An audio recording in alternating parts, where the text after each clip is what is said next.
And thanks to all of you for being here and showing your support. It means so much to me. I want to recognize some of the other elected officials who have joined us this evening. District 2 Town Councilor Joe Reynolds, District 3 Town Councilor Elizabeth Maglio, State Senator Diana School Committee Chairwoman Lisa Heeger, Braintree Electric Light member Jim Regan just walked in. Thanks, Jim. So thank you again for being here. When I ran for office, I ran on the promise to bring your voice to Town Hall, to make sure you felt informed and to be your ally. Now, as Council President, I have an even bigger platform to bring your voice to the table and drive civic engagement. And in just the first 3 months of my tenure, I've worked to improve access to council meetings and to make the council chambers more inviting. Because I believe the success of both the council and the community depends on listening to everyone. To improve council access, we've added a scannable QR code to the agenda, so meetings are now on demand. We added a quick link to the council webpage, so one click will get you to the council live stream. And thanks to my friend Greg Walsh, who's here with us tonight, for his recommendation that all remote committee meetings use live closed captioning so that our residents who are deaf and hard of hearing know what is happening in town. So thank you, Greg, for keeping up with that. Make sure you stop by and talk to Greg later. Making sure residents know what is going on is the first step to driving civic engagement. Because when you know what is happening, you can weigh in. And one of the most important parts of my job is to make sure that you have information that is accurate, that is timely, and that you can trust. But it's not a one-way street. I get a lot of great ideas from listening to and learning from you. Last summer, I heard from residents that trees were suddenly cut down along Washington and Tremont streets. As I began to investigate what occurred, I learned Braintree does not have its own tree protection ordinance. So, as I like to say, we can sit around and wait for things to happen, or we can make them happen. I listened to you and I took action. And since last summer, I have been working hard crafting a tree protection ordinance for Braintree. But I don't do it alone. I researched what other communities have done. I gathered input from key stakeholders like Bell, Sustainable Braintree, and the Gardeners Guild. I consulted with local experts from our Conservation Commission and learned from Braintree arborist Chris Hayward, who I know is also here this evening.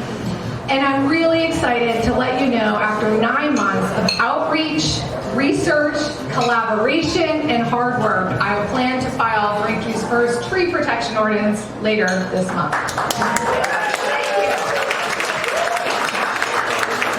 I said earlier that making sure people felt heard was really going to create success for both the council and the community, which is why I'm especially grateful to the Braintree Public Schools, and thank you to Chairwoman Lisa Heeger, who's here tonight, for their partnership in bringing public art to the council chambers.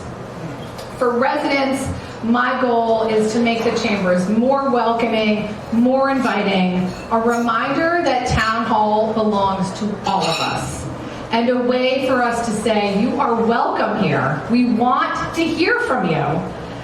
And for myself and my colleagues on the council, I hope it will inspire creative problem solving and help us imagine what's possible. So, let's talk about what's possible, because opportunity is everywhere. And as we look to the future, let us make sure that economic growth and redevelopment is top of mind. Let us be a community that welcomes both businesses and talent. Because more than ever before, people want to and expect they can work where they live. So by introducing all kinds of housing options for all kinds of families, we can support, build, and sustain our local entrepreneurs and our local economy. This is an investment in human capital, which is an investment in our community and helps communities thrive.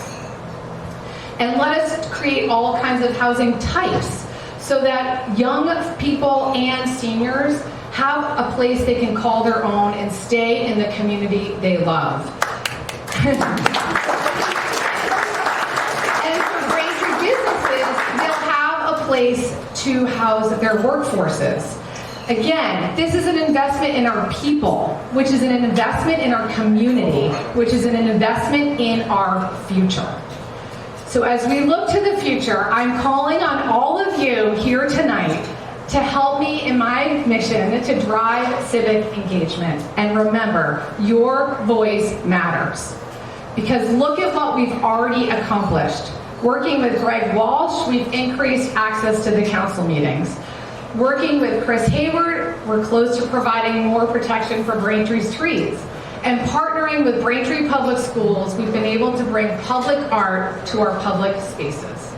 So just imagine what we can accomplish when more people with more ideas start showing up and speaking up and reaching out about issues they believe will drive Braintree forward.